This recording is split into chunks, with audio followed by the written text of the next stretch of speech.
You'll never be one of us," the billionaire father-in-law said. 6 years later, she walked back in with Quadruplet heirs. The champagne glass slipped from Patrick Zachary's fingers and shattered against the marble floor. 300 of Manhattan's elite turned to stare. But Patrick saw nothing except the woman standing in the doorway of his family's gala. The woman who had disappeared 6 years ago. The woman flanked by 4 children who had his eyes.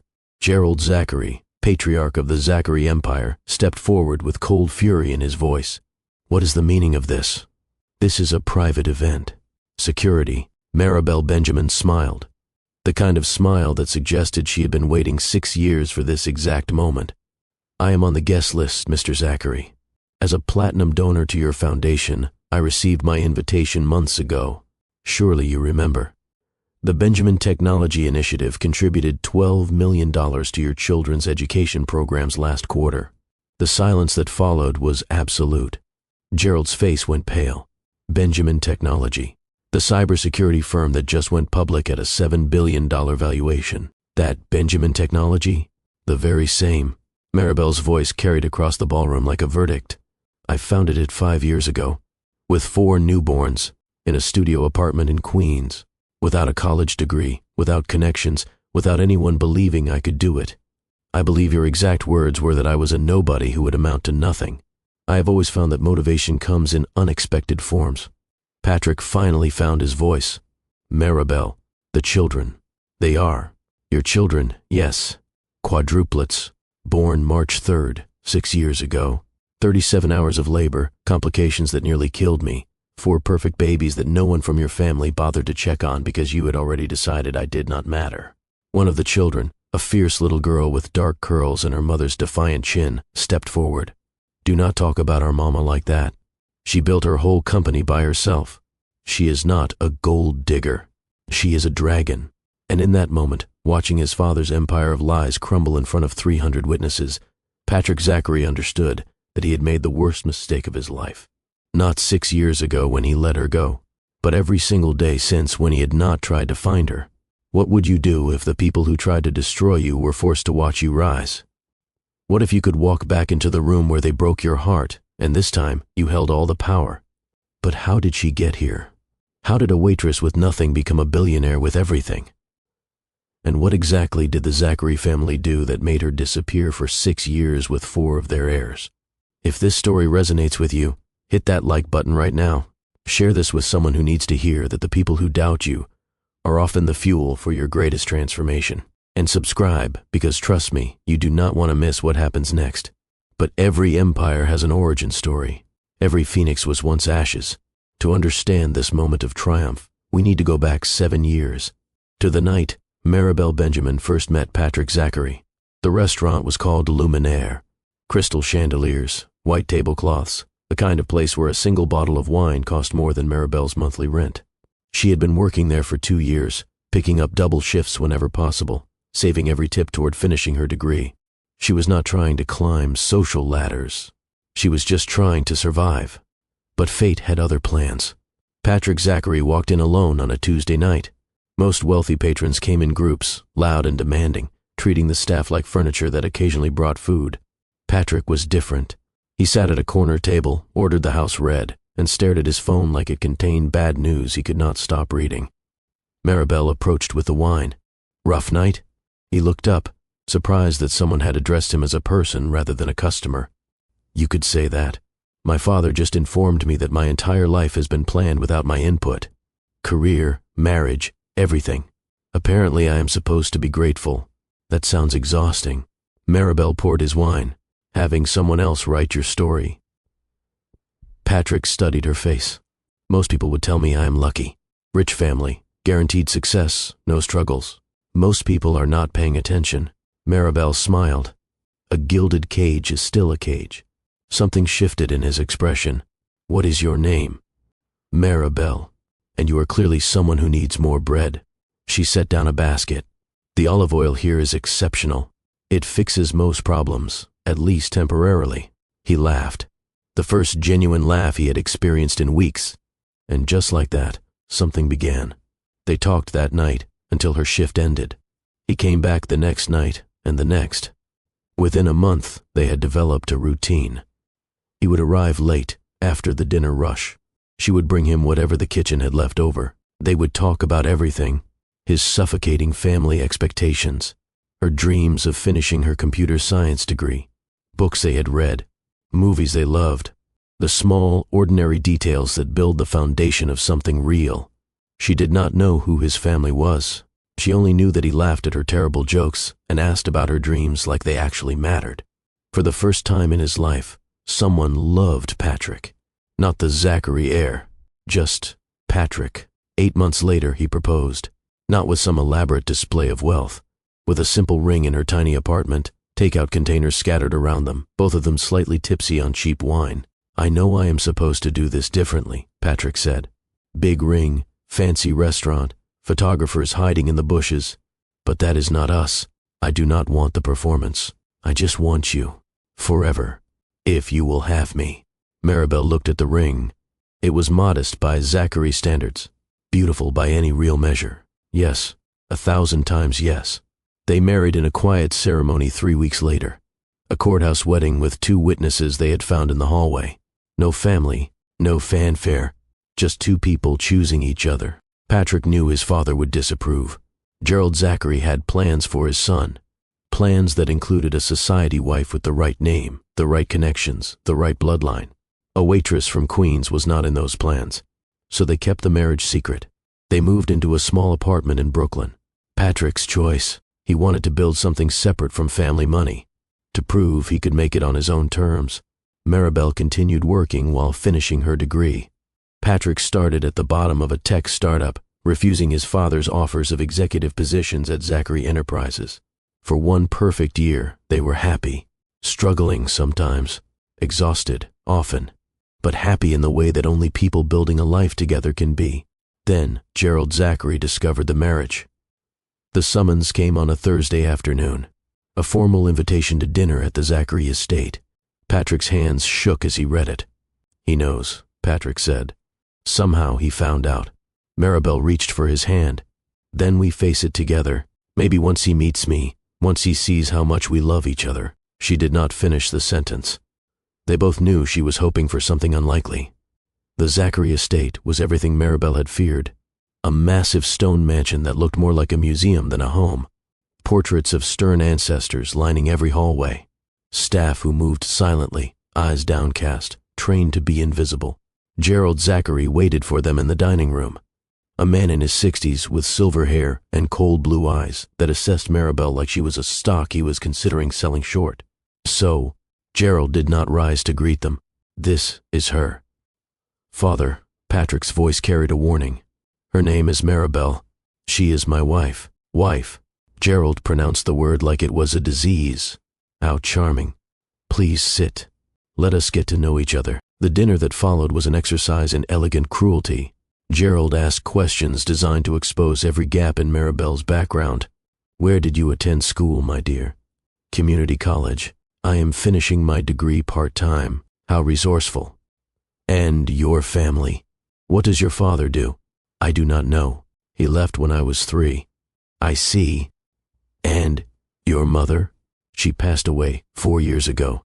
Gerald nodded slowly, his expression suggesting this was all expected, all confirming his assumptions. "Unfortunate. Well, I suppose we cannot choose our circumstances." "No," Maribel replied quietly, "but we can choose who we become despite them." Something flickered in Gerald's eyes, irritation at her refusal to be diminished. Patrick reached for her hand under the table. "Maribel is the strongest person I know. She works harder than anyone in this room has ever worked. And I love her." Love. Gerald repeated the word like it was a quaint concept he had read about but never experienced. How romantic. After dinner, when Patrick stepped away to take a phone call, Gerald cornered Maribel in the hallway. "I will be direct with you," he said, his voice low and venomous. "You are a distraction, a phase. My son is destined for greatness, and you are an anchor around his neck. He will come to his senses eventually. They always do. And when he does, you will be left with nothing." "I am not trying to take anything from him," Maribel replied, her voice steady despite her racing heart. "I just want to love your son." Gerald smiled, a cold, pitying smile that made her skin crawl. "Love does not pay the bills, dear. And it certainly does not change breeding. You can play house with my son for a few more months, maybe even a year. But eventually, reality will assert itself. And when it does, remember this moment. Remember that I warned you." He leaned closer, and his next words were delivered with the precision of a surgeon. "You will never be one of us. You do not have the blood, the background, or the capability. You are a temporary inconvenience in my family's history. Nothing more." Maribel said nothing. She could not find words past the lump in her throat. She simply turned and walked away, refusing to let him see her cry. The drive home was silent. Patrick sensed something had changed but did not push. Maribel stared out the window, Gerald's words echoing in her head. "You will never be one of us." She should have told Patrick what his father had said. She should have demanded they confront the cruelty together. But some part of her, the part that had survived an absent father and a mother's death and years of struggle, that part had learned that sometimes the only person you can truly count on is yourself. So she stayed silent, and the poison Gerald had planted began its slow, devastating work. Over the following months, the pressure intensified. Gerald could not openly oppose the marriage without alienating his son completely. So instead, he poisoned it from within. Patrick was offered an executive position at Zachary Enterprises. An incredible opportunity, Gerald insisted, but it required long hours. International travel, complete dedication. Patrick hesitated, torn between his principles and his desire to prove himself in his family's world. "Take it," Maribel told him. "If this is what you need to do, I support you." It was a mistake. The more Patrick worked, the less they saw each other. The more he succeeded in his father's world, the more he absorbed his father's values. Slowly, imperceptibly, like a frog in water that heats so gradually it never thinks to jump out. Meanwhile, Gerald's social sabotage continued. Maribel was excluded from company events. Rumors circulated about her background, her intentions, her morality. Patrick's colleagues' wives looked through her like she was invisible. She became a ghost in her own marriage, haunting the edges of a life she was never allowed to fully enter. Then came the discovery that changed everything. Maribel had been feeling sick for weeks, exhausted beyond normal. She assumed it was stress, the toll of fighting a losing battle against forces far more powerful than herself. But the doctor's face when she looked at the ultrasound told a different story. "Mrs. Zachary," the doctor said slowly, "I am seeing something unexpected here. Is something wrong?" Fear gripped Maribel's chest. "Not wrong, just surprising. I am counting 4 heartbeats." 4? The doctor turned the screen toward her. "Congratulations. You are pregnant with quadruplets." The world tilted. 4 babies. 4 lives growing inside her. 4 reasons to hope that maybe, somehow, everything would work out. She left the doctor's office in a daze, already planning how to tell Patrick. This would change things. It had to. Gerald could not dismiss her when she was carrying 4 Zachary heirs. This pregnancy would prove her commitment, her love, her place in the family. But she never got the chance to share the news, because when she arrived home that evening, Gerald Zachary was waiting for her. He sat in her living room like he owned it. Because in his mind, he owned everything. A folder rested on the coffee table between them. "Sit down," Gerald commanded. "We need to talk." "Where is Patrick?" "Working late, as usual, which gives us time to resolve the situation privately." "What situation?" Gerald opened the folder and spread its contents across the table. Photographs, surveillance reports, documentation that painted a picture of an affair that had never happened.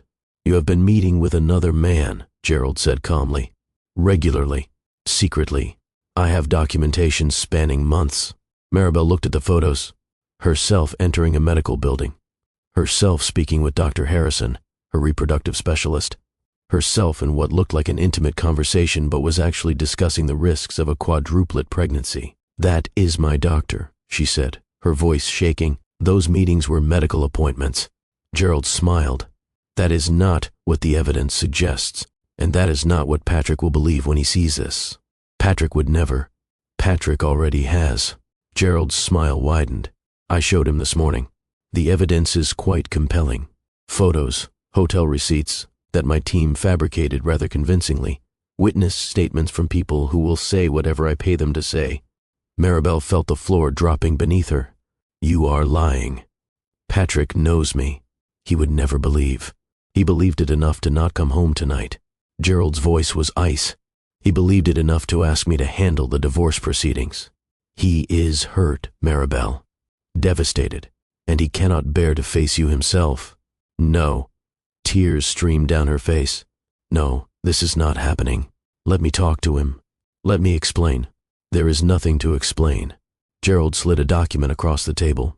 This is a dissolution agreement. Sign it. Take the $50,000 I am offering and disappear quietly. Or refuse, and I will destroy you. I will make sure no one in this city ever hires you. I will make sure your name is synonymous with scandal. I will make sure you spend the rest of your life regretting that you ever dared to reach above your station. Maribel stared at the document. $50,000. The price Gerald Zachary had put on her life, her love, her future. I am pregnant, she whispered. With his children. 4 of them. Something flickered across Gerald's face. Surprise, maybe. Or calculation. Then it hardened into cold resolve. All the more reason to end this cleanly. Raise them elsewhere. Tell them whatever story you like. But you will not use those children to maintain your grip on my family. They are his children. He has a right to know. He has a right to the life I have planned for him. Gerald's voice rose for the first time. A life that does not include a gold-digging waitress and whatever offspring she might produce. Sign the papers, take the money, and be grateful I am offering you anything at all. Maribel looked at the pen Gerald was extending toward her. She thought about fighting, about refusing, about storming to Zachary Enterprises and demanding Patrick hear her side. But she had seen the evidence Gerald had manufactured. Sophisticated, convincing, the kind of lie that had just enough truth woven through it to seem irrefutable. And she had felt, over the past months, how much Patrick had changed, how much his father's world had claimed him, how much the man she married had been replaced by someone she barely recognized. If Patrick had truly believed the lies without even giving her a chance to respond, then maybe she had already lost him long ago. She signed the papers, not because she was weak, but because sometimes survival requires strategic retreat, because she had 4 lives inside her that needed protecting, because fighting a war you cannot win is not bravery, it is stupidity. Gerald smiled as she signed. There, was that so difficult? The money will be in your account by morning. I expect you to be out of this apartment and out of New York within the week. He gathered the documents and stood to leave. At the door he paused and delivered his final blow. I told you that you would never be one of us. I hope you remember this moment, Maribel. Remember what happens to people who forget their place. Then he was gone. And Maribel was alone in an apartment that was no longer her home, with 4 babies growing inside her and nothing but $50,000 and her own determination to build whatever came next. That night, she packed everything she could carry. She did not cry. Crying was a luxury she could no longer afford. She had 4 children who would need her to be strong, and she refused to waste a single tear on people who had thrown her away. She left through the service entrance of the building, a final irony that was not lost on her. Gerald had always seen her as the help. Now she was exiting like one. At 2 a.m., on a bus headed to Queens with everything she owned in 2 suitcases, Maribel Benjamin made herself a promise. I will build something they cannot take away. I will become someone they cannot dismiss. And someday, when I am ready, I will walk back into their world. Not to beg, not to plead, but to show them exactly who they threw away. The bus rumbled through the sleeping city, carrying her toward an uncertain future. In her belly, 4 tiny lives stirred. 4 reasons to survive. 4 reasons to transform devastation into determination. Have you ever had someone try to define your worth, tell you what you could never be, make you feel so small that you wondered if they were right? Here is what Gerald Zachary did not understand. Here is what people who try to break others never understand. When you tell someone they are nothing, when you strip away everything they have, you do not destroy them. You free them. You remove all the weight of trying to belong somewhere they were never wanted. You give them permission to build something entirely their own. If you have ever been underestimated, if you have ever been dismissed, if you are watching this and remembering your own Gerald Zachary, drop a comment below. Tell me about the person who tried to define your limits. And stay with me, because what Maribel built from these ashes will leave you speechless. The studio apartment in Queens was smaller than the bathroom in the Zachary estate. 400 square feet of peeling paint and creaking floors, a single window that looked out onto a brick wall. a radiator that worked when it felt like it. This was her kingdom now. This was where she would rebuild. The first 3 months were survival in its purest form. Morning sickness that lasted all day. A high-risk pregnancy that required constant monitoring. Medical bills that ate through her $50,000 faster than she had anticipated. And always, the crushing loneliness of facing everything alone. There were nights when she lay on her second-hand mattress and wondered if Gerald had been right. Maybe she was nobody. Maybe she would amount to nothing. Maybe she had been foolish to think she could ever be more than what her circumstances had made her. Then one night, at 2 a.m., curled on her bathroom floor after another bout of nausea, she felt something. A kick, then another, then 2 more in quick succession. 4 tiny lives reminding her that she was not alone, that she had never been alone, that she was carrying an entire future inside her body. She placed her hands on her swollen belly and spoke to them for the first time. I do not know how I am going to do this, but I promise you, all 4 of you, I will figure it out. I will build us a life so beautiful that no one will ever be able to take it away. You will never feel unwanted. You will never feel like you do not belong, because you belong to me, and I belong to you, and that is enough. That is everything. From that moment forward, she stopped surviving and started building. She could not work traditional jobs with a high-risk quadruplet pregnancy, but she could learn. She had always been good with patterns, with systems, with understanding how things connected. Before her life had fallen apart, she had been studying computer science. Now she dove back in with desperate focus. Free online courses, library books, forums where she asked questions until people stopped answering and then asked different people. She studied cybersecurity because it fascinated her, because she understood vulnerability now in ways she never had before, because protecting systems from those who would exploit them felt like a mission she was built for. The babies came on March 3rd. 37 hours of labor. Complications that required emergency intervention. A moment, brief but terrifying, when the doctors were not sure she would survive. But she did, and so did they. All 4 of them. Felix came first, serious even in his first moments, eyes that seemed to assess the delivery room like he was already planning improvements to its layout. Beatrix came second, screaming louder than all the monitors combined, announcing her presence to the world like she was daring anyone to ignore her. Rosalind came third, quiet and watchful, taking everything in with an expression that suggested she was already composing stories about her dramatic entrance. Simon came last, calm despite the chaos, reaching for his siblings before he reached for anything else. 4 children, 4 distinct personalities, 4 reasons to become someone extraordinary. The first year was impossible. Maribel existed on 2 hours of sleep at a time, maximum. She fed babies with one hand and coded with the other. She learned to type while bouncing an infant seat with her foot. She discovered that desperation is an excellent teacher, and that mothers can function on levels of exhaustion that would hospitalize anyone else. She took her first freelance cybersecurity job when the babies were 4 months old. A small company with a vulnerability in their payment system. She found it, fixed it, and charged them $300. It was not much, but it was proof that she could do this. Word spread slowly at first. The freelancer in Queens who caught things other consultants missed. The woman with the strange hours who delivered work at 3 a.m. because that was when her babies finally slept. The unknown entity who charged half what established firms charged but produced twice the results. By the end of year 1, she had a wait list. By the end of year 2, she had employees. 2 other mothers she had met online, both brilliant, both underestimated, both hungry for the chance to prove themselves. By the end of year 3, she had an office. Small, cramped, filled with toys and playpens and the organized chaos of a company built by women who refused to choose between their children and their ambitions. Benjamin Technology. She named it after herself because Gerald Zachary had tried to erase that name, and she refused to let him succeed. Year 4 brought the breakthrough. A cybersecurity solution she developed during a sleepless week when all 4 children had the flu simultaneously. She had been so exhausted that her mind had slipped into a different kind of thinking.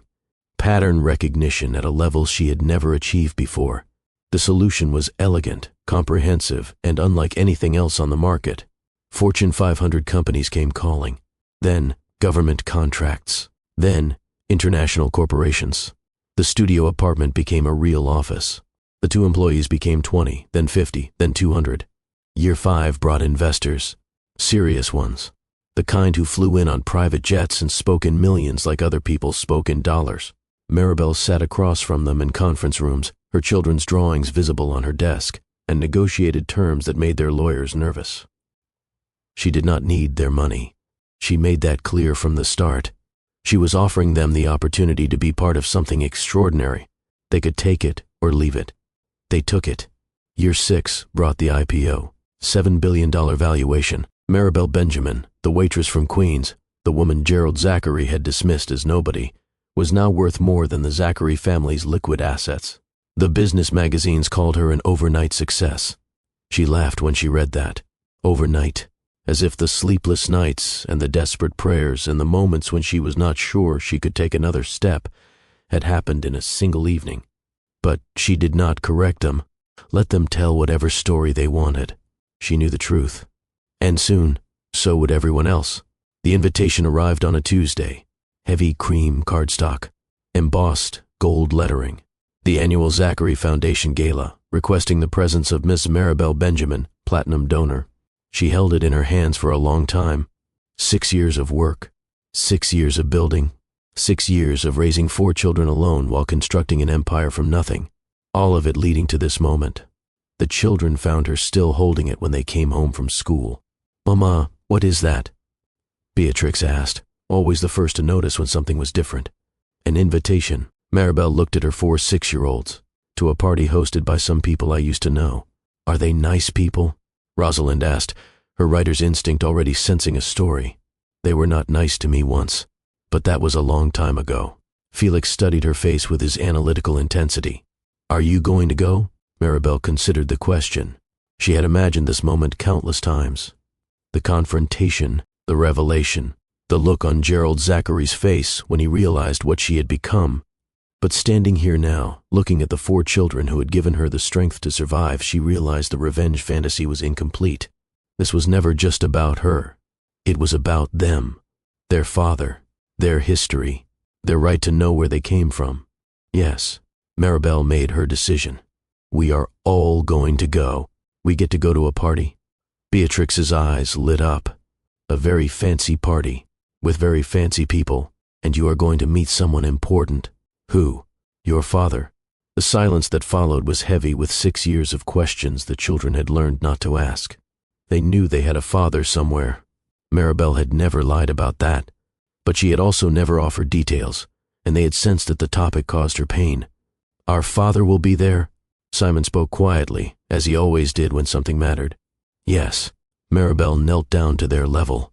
"I need to tell you some things before we go. About him. About why he was not in our lives. About what happened between us. Some of it will be hard to hear, but you deserve the truth." That night, in age-appropriate terms, she told them everything. The love story that had ended in betrayal. The lies that had separated them. The choice she had made to protect them by walking away. "Was he mean to you?" Beatrix demanded, her protective instincts flaring. "His father was mean to me. Your father believed lies because believing them was easier than fighting. I do not know if that makes him mean or just weak, but I know that you deserve to decide for yourselves what kind of relationship you want with him, if any." "What if he does not want us?" Rosalind asked, her voice small. "Then that is his loss." Maribel pulled them all close. "But something tells me that when he sees what incredible humans you are, he will realize exactly what he missed. And if he is smart, he will spend the rest of his life trying to make up for it." The night of the gala arrived. Maribel wore a custom-designed gown that cost more than her first year of rent in Queens. Not because she needed to impress anyone, but because she remembered Gerald's dismissive assessment of her background, her breeding, her place in the world. Tonight, she would look like she belonged anywhere she chose to stand. The children were dressed in their finest. Felix in a tailored suit that made him look like a tiny executive. Beatrix in a deep purple dress she had selected herself after a lengthy negotiation. Rosalind in soft blue with a notebook hidden in her pocket for observations. Simon in classic black, quiet and watchful as always. "Ready?" Maribel asked them in the car. "Ready," they answered in unison. The Zachary estate rose before them like a monument to old money and older prejudices. Maribel remembered the last time she had seen it. The humiliation, the cruelty, the service entrance she had been forced to use when leaving. Tonight, she walked through the front door. You know the rest. You saw the confrontation. You witnessed Gerald's face when he realized who she was. You heard Patrick's champagne glass shatter against the marble floor. But what you did not see was what happened after the public drama faded. When the 300 witnesses returned to their champagne and gossip, when the family retreated to a private room to reckon with 6 years of lies, Patrick could not stop staring at the children. His children. 4 small humans who carried his features, his mannerisms, his genetic legacy. They look like me, he whispered. They look like themselves, Maribel corrected. They just happen to share some of your DNA. I did not know. His voice cracked. I swear to you, I did not know about them. If I had known, if you had known, what? Maribel's voice was steel wrapped in silk. Would you have questioned your father's evidence? Would you have tried to find me? Would you have done anything differently? Patrick had no answer. The silence condemned him more than any accusation could have. Gerald attempted to regain control. This changes nothing. We can handle this quietly. A financial settlement, visitation rights, whatever you want. There is no need for public drama. I do not want your money. Maribel turned to face him directly. I have more than enough of my own. What I want is something you cannot buy, or negotiate, or manipulate. And what is that? Accountability. 6 years ago, you destroyed my marriage with fabricated evidence. You forced me to sign away my life under threat of complete destruction. You told me I would never be one of you, that I would never amount to anything, that I was nothing but a temporary inconvenience. Maribel stepped closer to him, and for the first time in her life, she saw fear in Gerald Zachary's eyes. I was pregnant with your grandchildren when you threw me away. I nearly died giving birth to them. I raised them alone, built a company from nothing, and became worth more than your entire liquid portfolio. So let me be clear about something, Gerald. I was never trying to be one of you. I was always better than you. I just needed time to prove it. Gerald's face had gone gray. You cannot. I can, and I will. These children will know exactly what their grandfather did to their mother. Every lie, every manipulation, every cruelty. They will grow up understanding what real strength looks like, and it is not wealth or power or family name. It is surviving what should have destroyed you and becoming magnificent anyway. She turned to Patrick, her expression shifting from steel to something more complicated. You have a choice to make. You can be part of their lives if you are willing to earn that privilege. Not with money, not with the Zachary name, with presence, consistency, showing up even when it is hard. Or you can let your father's choices define your relationship with your own children. What is it going to be? Patrick looked at the 4 children who were watching him with expressions ranging from curiosity to suspicion to cautious hope. I want to know them, he said. I want to be their father. Whatever it takes, however long it takes. Maribel nodded slowly. We will see. Time will tell if your words mean anything. 3 days later, Gerald Zachary suffered a heart attack. The doctors called it stress-induced. Some whispered it was guilt finally manifesting physically. Either way, the patriarch who had orchestrated so much destruction was suddenly fragile, mortal, forced to confront his own limitations. From his hospital bed, he attempted one last manipulation, an apology that was really an excuse, an explanation that was really a justification, a request for forgiveness that was really a demand for absolution. Maribel listened to it all. Then she spoke. I do not forgive you, Gerald. Forgiveness is earned, not requested. But I am not going to waste any more of my life being angry at you. You had power over me once, and you used it to destroy everything I loved. You do not have that power anymore.